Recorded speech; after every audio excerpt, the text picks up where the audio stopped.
Hello and welcome back to Dave's Movie Diary. Today I'm talking about the film Duel from 1971, Steven Spielberg's first effort at making a motion picture. He's been in the news lately because his new film Disclosure Day has been released to mixed reviews, I've got to say. I've heard really good things and not so good things about it. So it goes to show you can't trust reviewers or podcasters for that matter. I've only seen Duel once before, a long time ago, but I remember really liking it.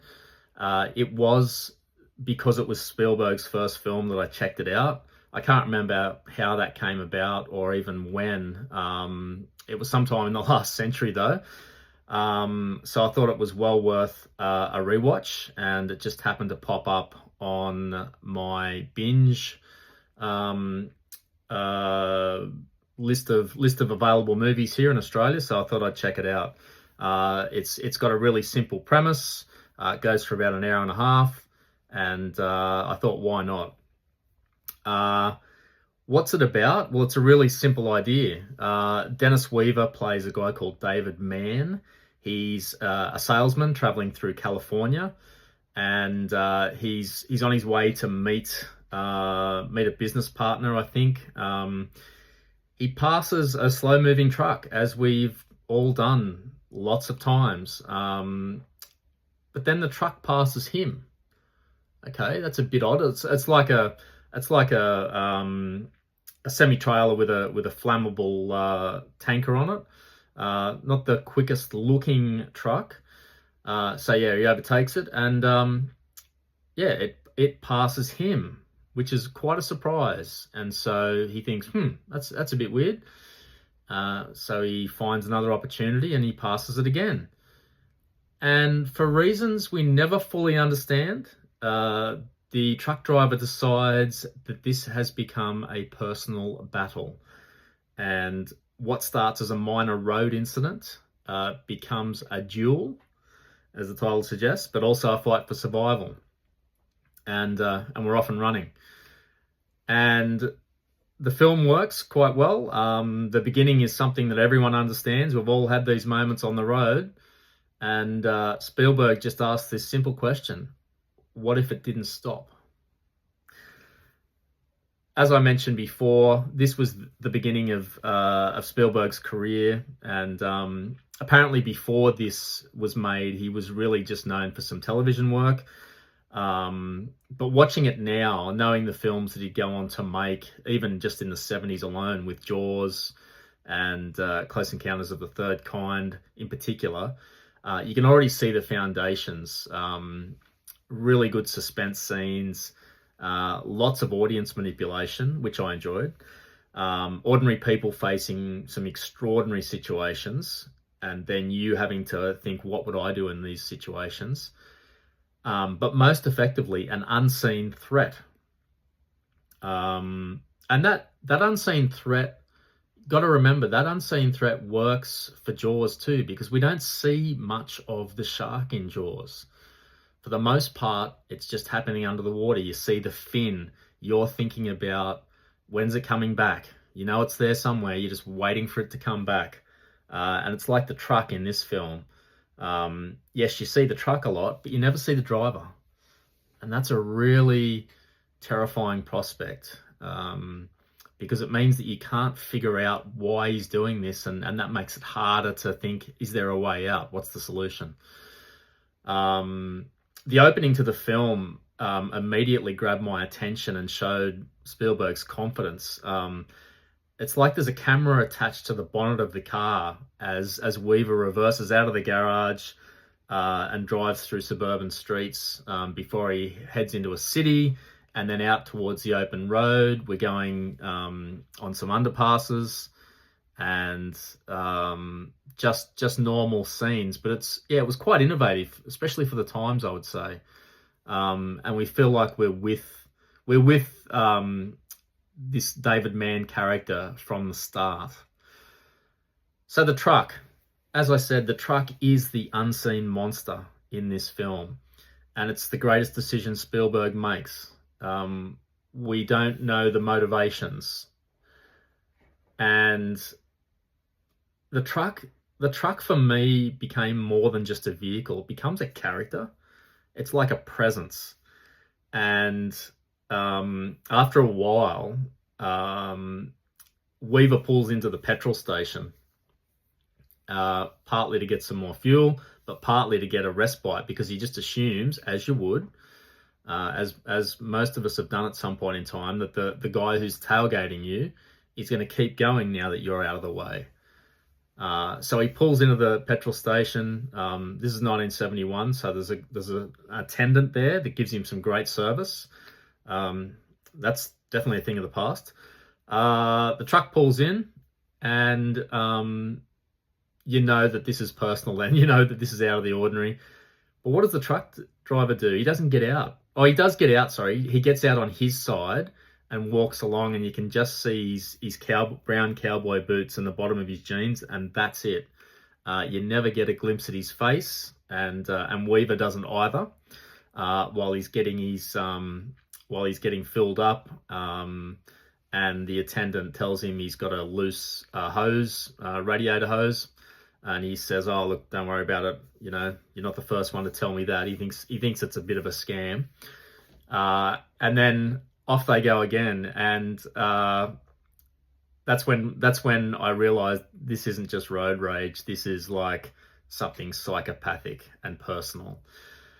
And as the film went along, I started thinking more about what's really going on here. Is what's Spielberg really getting at? And I think one of the main things that jumped out of me was questioning masculinity and power. And the David Mann, Dennis Weaver's character, he doesn't begin the film as a confident hero. I already felt like he was losing control. I think as he's driving down the freeway, before we even really see him, there's a radio conversation going on in the car, and it's talking about the changing roles between men and women. And there's a guy there saying, I don't feel like going out to work, so I stay home and raise the kids and do the chores around the house, and my wife goes out and does, brings in the bread. And that's probably a tricky question in 1971, the way the world was then. It's probably still a slightly tricky question now. That's not my own opinion. I'm just stating that that's what I think. I think people get judged for making these decisions now still. Just not as bad as it would have been in 1971. But there's more things going on here. There's a point later at the diner that David Mann pulls into. He calls his wife on the phone, and she says, "Yeah, what do you want?" Nearly like a guy would, sadly. And he's saying, "Oh, I just wanted to say hello, and wanted to apologize for the argument we had last night." And she's into him again, and she's really strong with him about getting home on time, and she hectors him about a few things, but including the fact that he didn't stand up for her and defend her honor the night before, when she was basically propositioned at a party that they were at. And again, she's raising pretty direct questions about his masculinity in a direct way that are pretty challenging, considering the kind of day he's having now, where he's getting chased by this psychopathic truck driver. And he's heard this conversation on the radio. He's getting a lot of looks by people in the cafe who are all manly men, wearing cowboy hats and cowboy boots and wearing blue jeans and chugging beers. And he's there with his suit and tie. So before the truck even appears, David Mann, to me, feels inadequate, I think. And I think the truck becomes the ultimate challenge to his masculinity. He can't escape. He tries to escape. And every different encounter, as they pile on top of each other, asks, can you handle this? Are you strong enough? And most directly, are you a man? Pretty tough stuff. I've touched on the cafe scene, and it to me is the most interesting segment of the film. It's really the only part of the film where there is dialogue. Well, two-way dialogue. Weaver talks to himself a lot in the car as things get more hectic. But this is the only chance we have to see him interacting with real people. Like I said, he goes into this cafe that's in the middle of nowhere. Everyone else seems to be locals or truckers that use this cafe a lot. They all seem to know each other. They're all lined up there at the bar, sitting on those swivel seats or stools, and getting some beers down at lunchtime. And they're all you can see that they've been out in the sun. They've got a hard, leathery look. They're tough guys. You can tell. You can just tell. And there's Weaver off to the side, with his shirt and tie on, and drinking water, eating salad sandwiches, and they're playing pool. They're, like I said, getting some beers down. And he looks like he's walked into the wrong movie set. He's got one eye out the window where the truck has stopped. Again, it's just standing there. There's no one in it. And the suspenseful part of the cafe scene is that he's trying to work out which one's the truck driver. And he studies everyone. They've all got brown cowboy boots on. They're all wearing blue jeans. And they're all looking at him warily, or sort of like, oh, look at this city slicker. And it's a great moment because it's so uncomfortable. He's surrounded by men who seem a lot more comfortable, a lot more capable than him, and a lot more in their element. And then he makes a really bad decision, and he decides that he's got to take some action. He sees a couple of guys leave, and it looks like they're going to get into the truck, but they get into their own trucks and leave, and that the truck that's chasing him is still there. And he decides he's got to force the issue and have an encounter. So he picks the guy closest to him in a separate booth, and he says, "Look, let's just end this. Like, this is getting silly. I'm going to have to involve the police." And eventually, the guy gets sick of it and challenges him physically and knocks him over and throws him around a bit. Before the old guy who runs the place has to calm this other guy down and offer to buy him a beer and etc. etc. And the guy just says, "No, I'm out of here. I've had enough." So again, more humiliation for David Mann. He's been brought down another peg or two, and everyone's looking at him like, what a loser. And I think that really is at the heart of this movie. Another thing that I really noticed was the way Spielberg builds suspense, and I also thought this is where he's starting to develop the techniques that would define his career. There's a lot of close-ups and quick cuts in this film, which isn't the norm for films of this era. This era was more about long takes, focusing on faces for long periods of time. But in this one, we see great close-ups of Weaver's hands gripping the steering wheel, lots of views of his eyes in the rear-view mirror and the side mirrors, clenched teeth, panic building, sweat running down his face, the truck closing in, getting really up close, quick cuts to the distance between the truck and the back of his vehicle, and the sound. I've got to talk about the sound. Bernard Herrmann, who was Hitchcock's music guy, also did the music for Taxi Driver. You might recall that I think that was his last effort.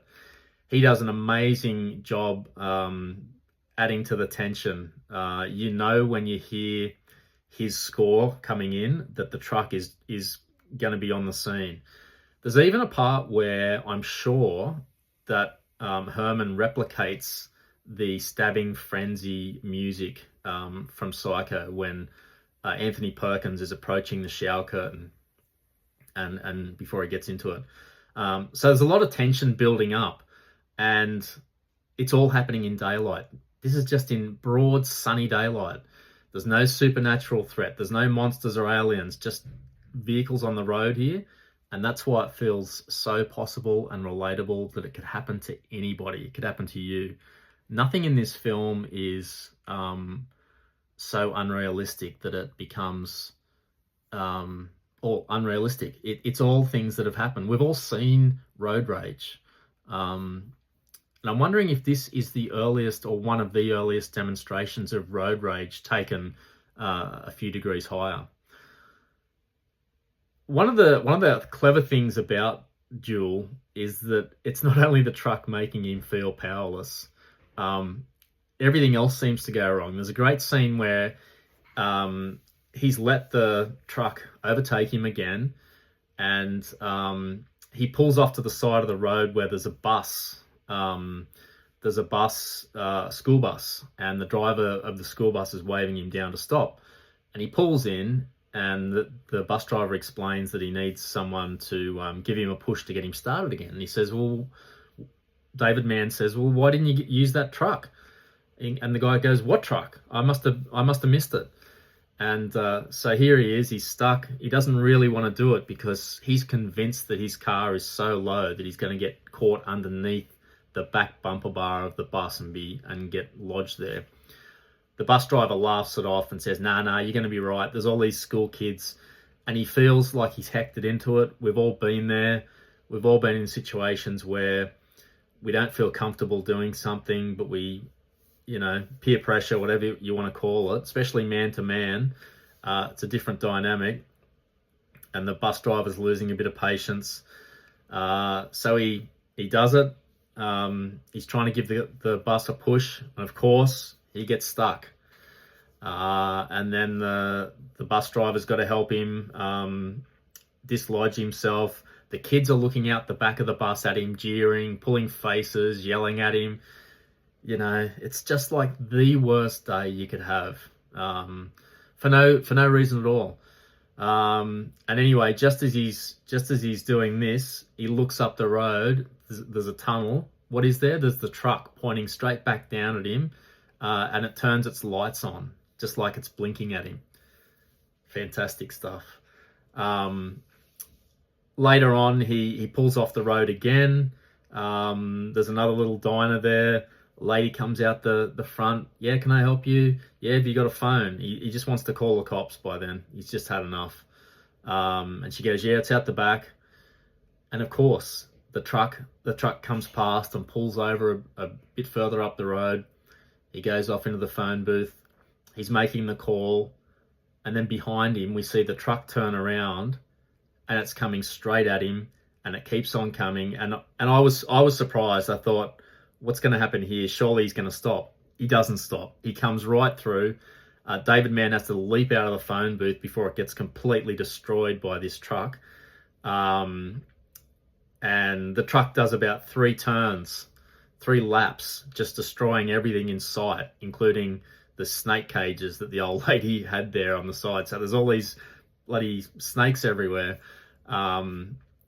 He's got a spider on him. Like, nearly every phobia you can think of gets thrown at David Mann in this film. And then later on, of course, he's driving along, he looks over and he thinks he sees a police car. Finally, he pulls over. It's not a police car. It's a bug guy. I think a bug guy's a car that sort of looks similar to a police car. So again, false hope. Spielberg keeps giving him these little glimpses of hope and then yanking it away. It really does feel like the entire world's against him. The locations in this film are brilliant. It's all dusty roads and scrubby hills with hardly any vegetation, sun beating down, not a cloud in the sky. It felt like a Western landscape. Well, it's in the west of the USA, no doubt, but it felt like a Western movie. 2 men just facing each other. One's got a car, one's got the giant truck, and there's a point near the end where Weaver gets out and he's just walking up the middle of the road like Gary Cooper in High Noon. He just wants to duke it out with this driver by then. And there was also something that popped into my mind when late in the film. It had a ring of Deliverance, that same vibe of a city person entering unfamiliar territory where they don't really understand the rules, and everyone else lives in that world, and they're tough, and they don't like outsiders, and they're suspicious. And what if the people that live there decide they've had enough of these city slickers coming into their territory, and they decide to have a bit of fun with them, what they think is fun, but what the city slicker thinks is the most terrifying day of their whole lives. So look, lots of things work for me in this film. The simplicity of the story definitely works. It's just a man going against a truck. I didn't even think, after a while, I didn't even think of it being two men. I just thought of it being David Mann against this truck. The mystery of the truck driver is superb. I can't think of too many other films, like even with those slasher films where you might never see the face of the killer. You still see a human form, and you see a guy with a mask or something. You never see this guy. You see his arm, and that's it. Because a few times he waves, or once at least, he waves Weaver to go and overtake him. And Weaver thinks, oh, finally this guy's got some humanity. But he waves him straight into an oncoming car and nearly kills him. But that mystery really works because you're left thinking repeatedly, what is the motivation? What if this happened to me? Spielberg's control of suspense, like I said, is brilliant. And this felt like an early stab at this work that would then become so brilliantly executed in Jaws. I love the locations because it's so remote. Yes, there are people here and there, but not many, and there's no one willing to come to David Mann's to come and assist him or try and get rid of this madman. At one point, he pulls over this old couple, and they initially feel like they're receptive, but they soon think that he's crazy when he starts saying there's a truck driver trying to kill me, and they leave him. The only thing, and this is going to sound really weird because it's a 90-minute film, towards the end, I did feel that the film could have been just trimmed ever so slightly, even 5 minutes, 5 to 7 minutes, on the final drive maybe, where David Mann's having radiator problems and the cars. That drive up and around those hills seemed to take forever, and I just felt we lost a bit of momentum there. The middle section is so intense with the cafe scene that the ending doesn't quite maintain the same level for me, and I just feel like if it had been trimmed a little bit, it would have even been a tighter end product. But in saying that, the finale is beautifully filmed, especially the slow motion sequences as the truck goes over the edge. But compared with everything before it, just the way that the film was resolved, I don't know, it just felt slightly less believable to me that this indestructible truck who that seemed to make all the right decisions all the way through seemed to be defeated quite easily in the end. But minor gripe. So coming back to Duel now, what stood out to me is really how much of Spielberg's filmmaking language is already there. We've got the ordinary person up against the unstoppable threat, or the unknown, and the audience knowing the danger is coming. We see it in Jaws. We see it in a similar way, not as terrifying, but the unknown in Close Encounters of the Third Kind, and even E.T.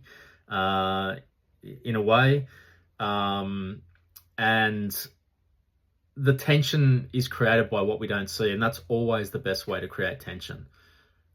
Jump scares are very effective, but for real anxiety-producing tension, it's, something's there, something is going to happen, but you don't know when and where. So I really felt like this was Spielberg discovering the tools that he would later perfect. So, where does Duel fit as a viewing experience? Is it a date film? I don't think so. Look, there's nothing romantic about it. There are some thrills though, but it's probably not the film you put on early in the relationship if you're trying to create the right atmosphere. But I wouldn't rule it out entirely. Is it a good hangover film? Actually, I do think it is. It's very entertaining and direct. It's not asking much of you. It's a simple concept. You can just sit back and enjoy the suspense building without it being too demanding. It's also a great solo watch because you can get completely pulled into Weaver's paranoia and fear. That was my dynamic when I was watching it. But it's also not it's also a good film to watch with someone else for enjoyment factor, because you can sort of enjoy the moments together. Like, oh, I can't believe that truck just went through the phone booth, or what about these guys in the cafe? You could have a few laughs with it as well, probably. Um, there's some things you could talk about afterwards. What was the motivation for the truck driver to do it? And have you been in similar situations yourself? What would you have done? Could you survive? Was Dennis Weaver freaking out too much? So look, it hits a lot of different viewing experiences. In summary, yes, Duel is a simple story, but I think that simplicity is one of the reasons why it still works. It hasn't really aged, even though the people and the cars and everything obviously are of their time. They don't have enough interactions to really date the film too much. It's an ongoing trope in films, is this building of suspense and relatability to the situation. So that's always going to work. Taking something ordinary, a frustrating moment on the road when you're in a hurry, and asking the what if questions. What if this was amped up a few levels? What if the other guy never stopped? What if he was just toying with you? And what if he was actually trying to kill you? But ultimately in this, I felt like the truck doesn't really need an explanation. It just just exists. Like the shark in Jaws, right? It becomes a force of nature to be reckoned with. But what's incredible to me is that Spielberg, at that young age, he must have been early 20s or something, he creates that feeling before it even made the films that we think about.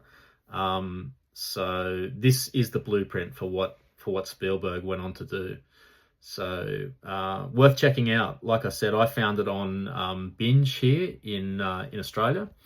I don't recall seeing it on other streaming platforms, but yeah, I'm sure it pops up every now and again. So if you can, probably worth checking it out.